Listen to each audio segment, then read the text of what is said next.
자신은 내게 부족함이 없으리로다. 우리 삶은 늘 부족한 것 같아 보이지만 예수님이 있는 사람은 삶의 각도가 달라집니다. 우리가 이 세상에 있고 예수가 없는 사람이 아니라 예수님이 있고 이 세상을 누리고 이 세상의 길을 통하여 하나님 앞에 나아갈 수 있는 주님 저희들이 될 수 있도록 오늘도 이 예배의 자리에 불러주셔서 우리 입술들을 열어주시옵소서. 우리 심령들을 열어주시옵소서. 우리의 영과 마음과 온 마음과 뜻이 주님께 향하기를 원하니 우리의 찬양을 받아 주시옵소서. 우리를 주의 생명의 길로 인도하여 주시옵소서. 예수님의 이름으로 기도드리옵나이다. 아멘.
예수 이름 부르지요. 그 이름을 믿는 자, 그 이름을 부르는 자, 그가 어떤 사람이든 그는 구원 얻으리. 슬픔만 있는 자, 몸과 영혼 병든 자, 누구든지 부르시고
오늘 우리에게 주시는 하나님의 말씀은 신약성경 마태복음 1장 21절 한 절 말씀이 되겠습니다. 우리 다 같이 한 목소리로 합독하겠습니다. 시작. 아들을 낳으리니 이름을 예수라 하라. 이는 그가 자기 백성을 그들의 죄에서 구원할 자이심이라 하니라. 아멘. 자, 예수님의 이름이 왜 중요하냐? 마태복음 1장 21절은 예수님의 이름에 대해서 설명하고 있는 아주 강력한 말씀 중에 하나죠. 천사가 마리아에게 예수님의 이름을 예수라고 지으라고 이렇게 전합니다. 그러면서 그가 자기 백성을 그들의 죄에서 구원할 자라고 하는 이런 메시아적인 메시지를 전해요. 메시아 메시지. 메시아가 뭐냐? 그리스도라고 하는 바, 이 기름 부음 받은 사람의, 기름 부음 받은 자의 이 원형의 뜻이 뭐냐? 자기 백성을 그들의 죄에서 구원할 자다. 우리 인간은 죄를 해결할 데가 없다. 법정에서는 정확하게 얘기를 해줘야 되는 것 아니겠습니까? 그런 것처럼 예수님은 심판주 하나님으로서 이 세상에 오셨는데, 그러려면 죄를 알아야 되잖아요. 예수님 죄가 뭔지를 선포하셔야 되잖아요. 근데 이미 다 선포했다는 거예요. 구약에 이것이 죄다, 이것이 악한 것이다, 이것이 더럽고 추한 것이다, 다 알려줬다는 거예요. 그 중에 가장 강력한 건 뭐냐? 그 구약 시대 때는 하나님의 이름을 모르면서도 신앙생활을 열심히 하려고 했다는 거예요. 전 이게 너무 아이러니한 거죠. 어떻게 하나님의 이름을 모르는데 그 하나님의 뜻에 맞춰서 내가 열심히 있게 신앙생활을 하려고 하냐는 거예요. 지금은 하나님의 이름이 뭐다 다 알려줬는데도 신앙생활을 안 하는 마당에, 그때는 뜻을 모르고서도 뜻을 쫓아가지고 열심을 냈는데, 지금은 뜻을 알려줬는데도 알려줬는데도 생활을 안 하는, 참 어떤 세상이 어려운 세상일까요? 자, 이렇게 예수님의 이름을 설명하고 있는 것은 예수님의 이름이 유대 사회를 넘어서 온 인류에게 구원의 의미를 지닌 매우 중요한 이름을 강조하는 말씀이다. 구원은 누가 해줄 수 있느냐? 죄와 사망에서 누가 우리를 구원해 줄 수 있느냐? 우리를 살릴 수 있는 이름은 예수님 한 분밖에 없다. 왜? 예수님의 이름 자체, 기독이라고 하는 그 메시아라고 하는 그 말 자체가 죄에서 우리를 구원할 자. 그 죄가 뭐냐는 거예요. 죄는 죽이는 거예요. 죄는 넘어뜨리는 거예요. 죄는 상하게 하는 거예요. 죄는 나의 자신의 가치를 완전히 짓밟고 떨어뜨리도록 만드는 거예요. 그래서 죄가 들어간 사람은 우울해. 죄가 들어간 사람은 이게 완전히 공격형이에요. 죄가 들어간 사람. 그런데 예수님이 들어간 사람은 포용형이 돼. 예수님이 들어간 사람은 온유해. 예수님이 들어간 사람은요 부드러워요. 예수님이 들어간 사람은 이 세상을 관통해 가지고 어디를 보느냐? 저 천국을 본다 이거. 왜? 살아야 되니까. 뱃속에 있는 아기도요 자발적인 게 있대요. 뱃속에 있는 태아들도. 이게 그냥 뭐 아이들이 나오는 게 아니라, 응? 엄마 제가 나갈게요. 엄마 힘을 내세요. 미세요. 저도 나갈게요. 그래서요 어디부터 나와요? 아이들이. 정상인 모든 아이들은 머리부터 나오는 거예요. 머리부터 빠져나와야 엄마의 문을 열고 나올 수가 있어요. 네 머리를 붙잡고 있다는 거예요. 세상에, 우리가 이 세상에서 이제 나중에 저 천국으로 갈 때 뭐부터 나갈까요? 머리부터 나가는 거예요. 머리부터. 천국으로 우리가 올려짐을 받을 때 머리부터 붙들려지는 거예요. 근데 이 머리라고 하면 되게 이제 어떤 상징적인 의미가 될 수 있지만 우리 영혼이 빠져나가는 거예요.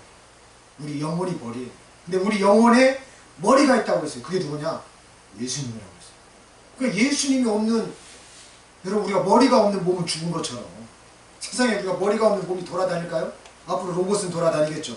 머리 없이 돌아다닐 수도 있어요. 네? 그러나 볼 수 있는 것이 있어야 그 로봇이 돌아다니는 것처럼 우리도 삶 가운데서 예수님이 머리가 되지 않으면 보아도 보지 못하고, 그래서 예수님이 머리가 되지 않으면 들어도 들지 않는 거예요. 예수님이 머리가 되지 않으면 그 말은요 전부 다 땅에 떨어져 버리는 거예요.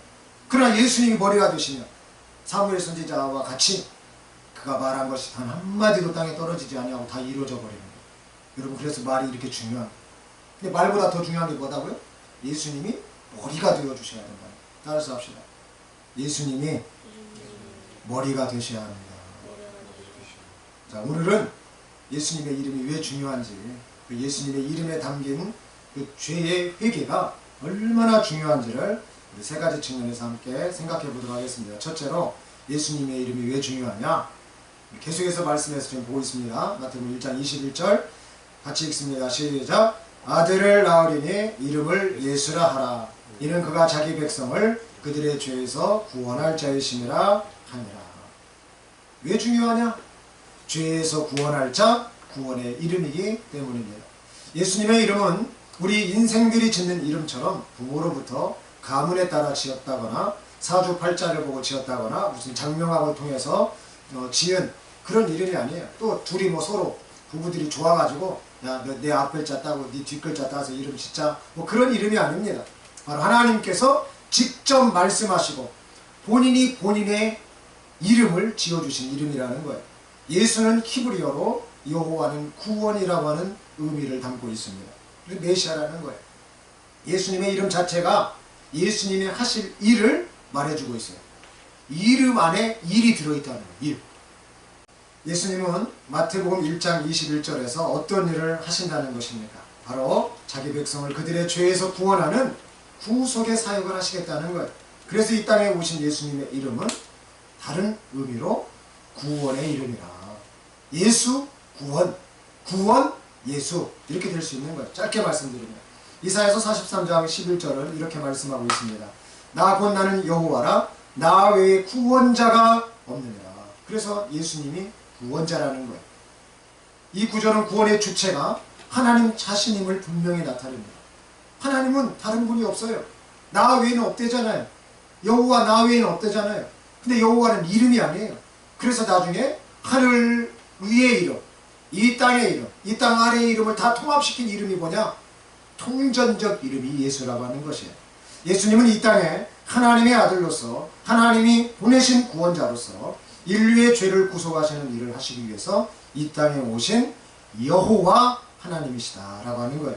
이사야서 9장 6절에도 다음처럼 말씀합니다. 이는 한 아기가 우리에게 낳고 한 아들을 우리에게 주신 바 되었는데 그의 어깨에는 정사를 메웠고 그의 이름은 기묘자라 모사라 전능하신 하나님이라 영존하시는 아버지라 평강의 왕이라 할 것이니라. 이 구절은 예수님께서 어떤 분이신가 하는 것을 잘 설명해주는 구절이라고 할 수 있습니다. 간단히 말하면 예수님이 누구다? 하나님이다. 예수님이 누구자? 구원자다. 예수님이 누구다? 창조주다. 예수님이 누구다? 그분은 아버지다. 아버지라고 하는 뜻은 하나님이라는 말이에요. 원래가. 아버지라고 하는 뜻은 창조주라는 말이에요. 아버지라고 하는 뜻은 원래가 신이라고 하는 말이에요. 사도행전 4장 12절 말씀에도 다른 이로서는 구원을 받을 수 없나니 천하 사람 중에 구원을 받을 만한 다른 이름을 우리에게 주신 일이 없음이라 하였더라라고 말씀합니다. 이 구절은 예수님 외에는 구원할 자가 없다는 사실을 아주 강하게 강조하고 있는 말씀입니다. 다시 말하면 예수님이 바로 여호와 하나님이라고 말씀하고 있는 것입니다. 요한복음 14장 6절에도 예수께서 이르시되 내가 곧 길이요 진리요 생명이니 나로 말미암지 않고는 아버지께로 올 자가 없느니라. 예수님은 구원의 유일한 길임을 지금 말씀하고 계십니다.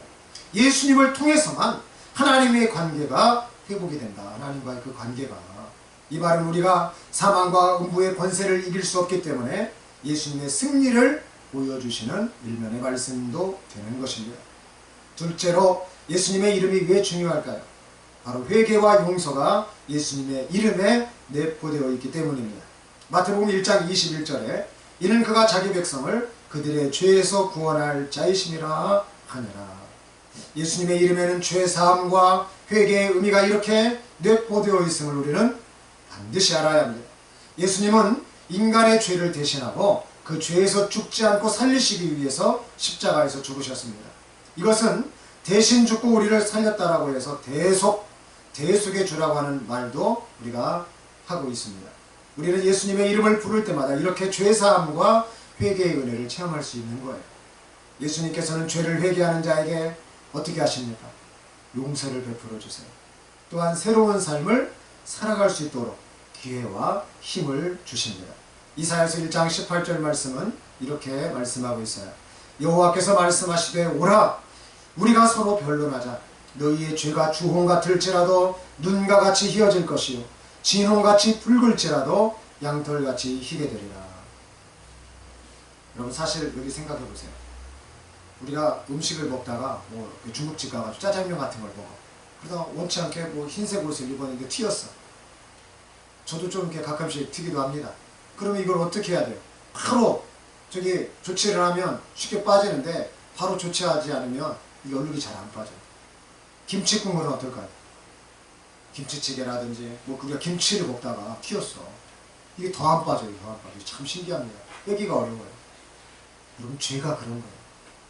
우리가 삶을 살다 보면 잘 돼. 어느 날은 이게 짜장면 먹듯이 잘 먹어요. 그런데 그게 가끔 튄다니까. 김치도 이렇게 먹다 보면 어떻게 보면 뚝 튀어요. 빵도 먹으면은 부스러기가 떨어져요. 우리 인생이 이렇단 말이에요. 우리 인생은 어쩔 수 없이 죄의 어떠한 형국 가운데 있다는 거예요. 그런데 이사야서를 통해서 뭐라고 말씀하셔요? 추운 같을지라도 진홍같이 붉을지라도 양털처럼 변해버린다. 이 구절은 우리가 죄를 회개할 때 용서해 주시는 그 예수님의 심정과 예수님께서 우리에게 확실하게 말씀하시고 있는 내용이라는 거예요. 여러분 우리가 사람이요 말을 막 이상하게 말하면 어때요? 우리가 어제도 누가 막 대화를 막 나누니까 어떤 분이 이렇게 말했잖아요. 말을 정확하게 해야 된다고. 네? 그렇지 않으면 무슨 소리를 듣는다고 이상한 소리 듣는 거 이상한 사람 취급받는 거예요. 그래서 말을 정확하게 해야 되는 것처럼 예수님처럼 정확하게 말씀해 주신 분이 없어요. 예수님은 아주 확실하게 우리에게 말하고 계신 것입니다. 우리의 죄가 아무리 크고 붓더라도 어떻다는 거예요? 예수님의 이름으로 그 죄를 우리가 회개하기만 하면 죄가 양털처럼 하얗게 사라진다라고 하는 것을 여기서 말해주고 있어요. 우리가 죄를 회개하면 예수님은 이런 사랑의 마음을 가지고 용서해 주신다고 하는 이 내용인 것입니다. 시편 51편 10절에도 이러한 말씀이 있습니다. 하나님이여 내 속에 정한 마음을 창조하시고 내 안에 정직한 영을 새롭게 하소서. 다윗은 공도 크지만 죄도 큰 사람입니다. 네. 다윗처럼 위대한 왕이 없어요. 그러나 다윗처럼 큰 죄를 지은 사람도 없어요. 그러한 다윗이 하나님 앞에서 오늘 회개를 하면서 이 시편 51편 말씀을 고백을 하고 있는데 회개할 때 어떤 지금 기도를 하고 있냐는 거예요. 내 속에 정한 마음, 내 안에 정한 마음, 깨끗한 마음, 하나님과 사람 앞에서의 정직한 영을 새롭게 해달라고 고백합니다. 다윗이 하나님 앞에 나갈 때는 정직했어요. 네? 다윗이 하나님 앞에 나갈 때는 열심도 냈고 하나님 앞에서 그 정결했고 온전했습니다. 그러나 죄 지을 때는 어땠어요? 거짓말하잖아요. 다윗도 속이잖아요. 죽이잖아요. 살인하잖아요. 네? 덮잖아요. 막 이러쿵 저러쿵 갈피를 못 잡잖아요. 그럴 때 저 시골에서 나단 선지자 한 분이 딱 와가지고 얘기를 하니까 다윗이 깜짝 놀라네요. 이게 받아들이는 사람의 태도예요. 하나님은 이것을 보시는 거예요. 공도 세웠다. 누가? 다윗이 세웠지만 하나님이 하게 하신 거예요. 그 물맷돌에 무슨 힘이 있다고? 이게 맞아야 힘이 있는 거지. 안 맞으면 힘이 없어요. 골리앗의 이 정중앙 미간에 정확하게 돌이 들어가서 맞을 수 있도록 하신 이 하나님은 누구예요? 하나님이에요. 하나님. 다윗이 한 게 아니에요. 근데 죄를 질 때는 하나님은 죄를 지으실 수 없는 분이라고 했으니 죄를 누가 졌어요? 죄는 마귀의 미혹에 의해서 다윗이 져버립니다. 공을 세우는 것에서도 하나님이 역사하시지만 죄를 지을 때는요 하나님은 버리셔요. 하나님은 그대로 놔두셔요. 간과해 주세요. 그러나 하나님께서 제일 중요하게 여기시는 게 뭐냐? 작은 선지자 하나가 와가지고 죄를 딱 지적해 줄 때 받아들이는 다윗의 태도라는 거예요. 태도. 인정하는 거예요. 인정하는 거. 나의 죄를 인정하는 거예요. 여기서부터 우리가 깨끗해지기 시작해요. 우리도 다윗처럼 예수님의 이름 앞에 나와서 죄를 회개할 때 우리의 마음은 새롭게 되고 죄를 보는 정직한 마음에서 죄사함을 받게 될 줄로 믿습니다. 예수님은 누가복음 24장 47절에서 누가사도를 통해서 우리에게 이렇게 말씀하십니다. 또 그의 이름으로 죄사함을 받게 하는 회개가 예루살렘에서 시작하여 모든 족속에게 전파될 것이 기록되었으니 예수님을 믿고 죄를 회개함으로써 모든 족속은 죄사함을 받을 수 있습니다. 회개는 예수님의 이름으로 이루어지는 것이고 모든 민족에게 기쁘고 복된 소식이에요. 그러므로 국내외 선교는 저는 이렇게 생각합니다. 예수님의 이름을 통해서 이 각도의 측면에서 보면 선교는 예수님 믿게 하는 거예요. 그리고 죄를 회개하도록 하는 거예요. 이 두 가지 사역이 선교예요. 그러다 보면 교회도 세워지죠. 교회가 건물만의 교회가 아니라 우리 사람이 교회 아닙니까? 성전. 우리 사람이 세워지는 것처럼 좋은 게 어디 있어요? 여러분, 다른 사람 다 건강하게 살아. 근데 나는 건강하지 못해. 얼마나 비참하게 하는 거예요. 근데 이 건강하지 못한 내가 건강해질 때 세워져 버리는 거예요. 다른 사람들 다 똑똑해. 나는 무식해. 근데 이 무식이 열려버리면 나라고 하는 존재의 가치가 세워져 버려요. 다른 사람은 다 믿음이 있는데 나는 믿음이 없어요. 그럴 때 예수님이 나의 믿음을 주시면, 나에게 믿음을 북돋아 주시면 믿음의 사람으로 확 세워져 버립니다. 여러분, 죄의 사람으로 낮아지는 게 낫겠습니까? 의의 사람으로 세워지는 게 낫겠습니까? 주님은 늘 우리에게 다윗처럼 지적한다는 거예요. 나단 선지자처럼 누군가의 말을 듣게 합니다. 누군가의 말을 듣게 해요. 너 이것이 잘못됐다. 너 이것은 고쳐야 된다. 우리 심령의 감동에 그게 듣게 되어 있다니까요. 그럴 때 그것을 들을 때 바뀌는 거예요. 우리 교회의 3대 강령이 무엇입니까?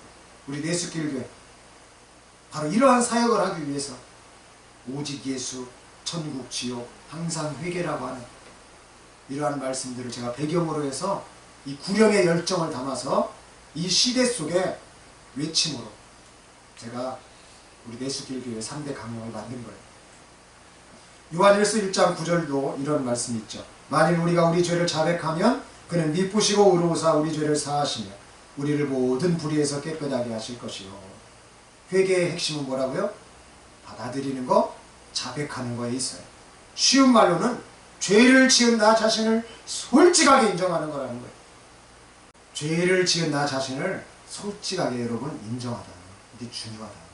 따라서 합시다. 누군가 나의 죄를 지적해주면 솔직하게 인정하자.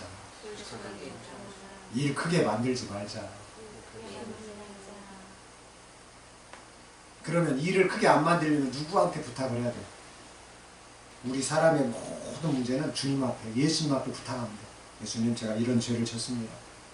제가 오늘 형사 법정에 관련된 용어 2가지를 쓸까 해요. 오늘 이 말씀과 관련해서 자백이라는 말과 거짓 자백이라는 말을 가지고 잠깐 얘기를 나누겠습니다. 자백이라고 하는 이 단어의 말의 뜻은 자신이 범죄를 저질렀다고 인정하는 것입니다. 법적 용어예요. 지금 이 법적 절차에서 자백은 여러 가지 영향을 미칩니다. 잘 받아들여지면 유죄 판결은 받지만 형량과 벌금이 감해집니다. 그래서 판결에 예가 이렇게 되어 있어요.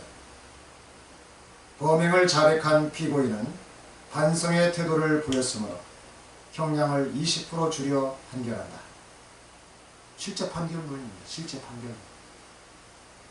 자, 거짓 자백은 위증을 하거나 허위 진술을 하는 경우를 말하는데, 위증, 진술을 어떻게 한다는 거예요? 거짓으로 하는 것이라는 거죠. 형법상 범죄로 처벌을 받으며 형량이 증가할 수 있습니다. 그래서 판결의 예가 어떻게 나오냐? 이렇게 나와요. 피고인이 사건의 진상을 왜곡하고 거짓말을 했으므로 형량을 더 무겁게 한다.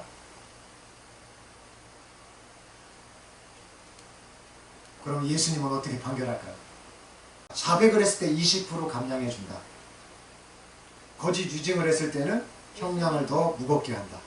예수님은 죄를 자백하면 하나님은 의로우신 분이시기 때문에 우리의 죄를 100%, 1000%, 10,000% 있다면 그걸 다 죄의 형량을 깨끗하게 지워주시는 하나님이라는 거예요. 할렐루야. 예수님의 이름을 의지하여 우리가 온전히 용서받을 수 있다는 이 은혜가 정말로 값지고 귀한 것이다.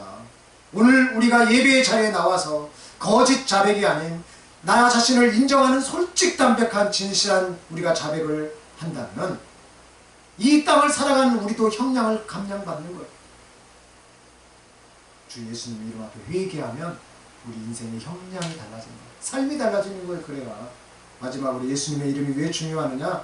바로 예수님의 이름을 부르는 삶이 바른 믿음과 구원으로 연결되기 때문입니다. 마태복음 1장 21절 다시 한번 읽습니다. 시작. 예수라 하라. 이는 그가 자기 백성을 그들의 죄에서 구원할 자이심이라 하니라. 예수님의 이름은 구원과 믿음을 상징합니다. 우리가 예수님을 믿고 그의 거룩하신 뜻대로 살아가는 삶이 되어지면 우리에게는 구원의 문이 열리게 됩니다. 그러나 우리가 죄의 미혹과 육신의 연약함에 둘러싸여 있는 죄악된 인간이기 때문에 마귀의 유혹으로부터 또 악한 미혹으로부터 우리는 자유로울 수 있는 영혼이 단 한 사람도 없다는 것입니다. 그러나 오직 한번 예수님의 이름, 이 구원의 이름을 우리가 부르면 어떻게 되느냐는 거예요. 우리의 믿음이 달라질 수 있다. 우리의 믿음이 나아질 수 있다. 우리의 믿음이 온전해질 수 있다는 것입니다. 왜냐하면 오직 유일한 구원의 이름은 예수님 한 분만을 믿고 예수님의 말씀을 실천하는 삶을 살아가는 이 단순한 법칙에 있다는 거죠. 신명기 6장 5절로 9절의 말씀을 우리 다 같이 찾아서 읽어보겠습니다.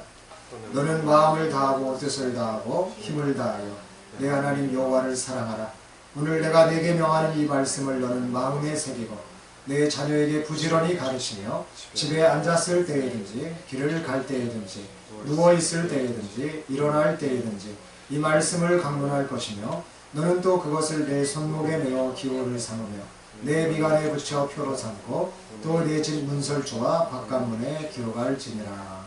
신명기서 오늘 6장 5절로 9절의 말씀은 예수님의 이름의 그 중요성이 내포되어 있는 믿음과 삶의 그 구원의 삶이 우리 각자의 그러한 마음에서부터 시작해가지고 자녀들에게 그리고 손목에 메어 기호를 삼고 미간에 붙여 어떻게 해요? 표로 삼고 집 문설주와 바깥문에 기록하라고 자세하게 말씀해주고 있습니다.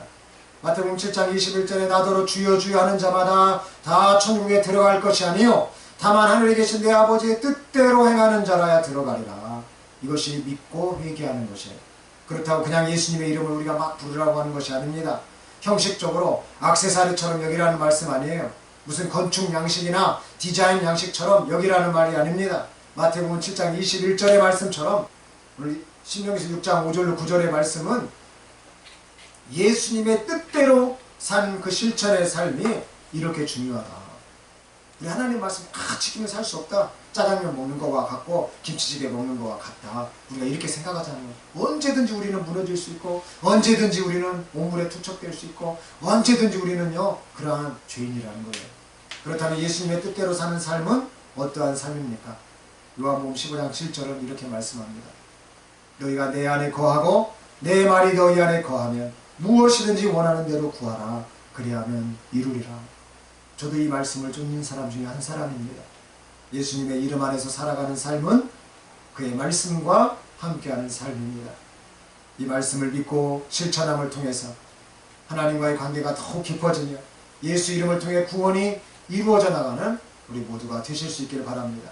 말씀을 마치겠습니다. 예수님의 이름은 온 인류에게 구원의 이름입니다. 예수님은 우리가 죄를 회개하면 용서하시는 사랑의 하나님이십니다. 예수님은 죄악된 세상 속에서 구원받을 수 있는 길의 여정이 되어주시는 길 되신 하나님이십니다. 예수님은 우리를 죄에서 구원하시기 위해 이 땅에 오신 대속의 주, 대속주님이십니다. 예수님의 이름 안에서 우리는 새로운 삶을 어제나 오늘이나 내일이나 변함없이 살아갈 수 있는 것입니다. 예수님의 이름을 부르고 예수님의 존재를 인정하며 그 말씀의 뜻을 순종하며 살아가는 삶은 거룩한 우리의 책임입니다. 그러나 우리가 죄의 미혹과 육신의 연약함 앞에서 항상 무너지는 존재라고 하는 사실을 우리가 알기 때문에 우리 각자의 죄를 회개하고 예수님께 용서를 구하면 우리는 죄와 사망으로부터 구원하시는 은혜를 체험하고 우리 모두는 계속해서 믿음의 삶을 살아가며 저 천국의 삶의 여정으로 나아가게 될 줄을 믿습니다. 기도하겠습니다. 온 인류를 죄와 사망으로부터 구원하시는 예수님, 우리에게 여호와 하나님의 이름을 알려주심에 감사를 드립니다. 죄를 회개하라고 용서해 주시겠다고 100%, 1000%, 1000% 완전히 용서해 주시겠다고 말씀하시는 그 긍휼의 재판관의 음성을, 아버지의 사랑의 그 음성을 이 시간 들려주신 줄로 믿습니다. 예수님이 십자가에 못 박으신 그 대속의 사랑을 우리가 깨닫고 죄의 자리에서 늘 돌이키고 죄를 끊어내고 죄에서 결단하는 우리 모두가 되도록 성령으로 인쳐주시고 주의 보혈로 대속하여 주시옵소서. 우리를 새롭게 하시고 정직한 영을 부어주시고 말씀 안으로 이끄셔서 저 천국길을 보여주시는 생명 되시고 빛 되신 예수님의 이름, 그 구원의 이름, 예수님의 이름으로 기도드리옵나이다. 아멘. 다 같이 일어나셔서 빛을 들고 세상으로 3절 찬양하신 이후에 축도로 예배를 마치겠습니다.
자기 백성을 그들의 죄에서 구원하시기 위해서 이 땅에 대속의 주로 오신 메시아 되신 예수 그리스도의 그 크신 사랑하심과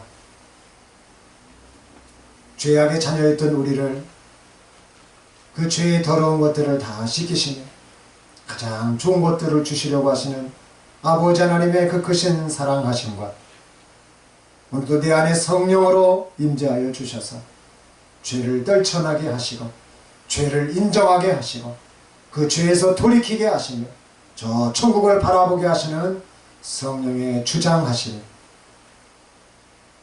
오늘 이 예배의 자리에 나와서 거듭나기를 원하고 새롭게 되기를 원하고 예수님의 이름을 붙들고 이 세상의 죄와 싸워서 승리하기를 원하는 새롭게 되기를 원하는 나 자신의 가치를 증명해내기를 원하는 오늘 모든 심령들 머리머리 위에 우리를 돕고 있는 후원 교회들과 손길들과 또 선교하고 있는 해외 선교지 위에 이 나라와 민족 위에 그리고 화요일 21대 대통령 선거를 앞두고 있는 모든 크리스찬들 머리 위에 이제부터 영원까지 함께 계시기를 간절히 축원하옵나이다. 아멘.